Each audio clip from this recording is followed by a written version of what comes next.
És important situar-nos qui som nosaltres, si som, o sigui, una cosa bastant evident en molts casos, i si som un home o una dona, però una cosa potser menys evident és el nostre background socioeconòmic.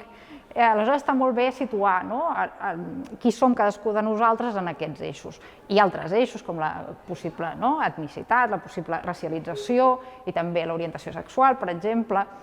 Però crec que és molt important no fer un relat de superació d'obstacles des d'un punt molt heroic o de molta excepcionalitat.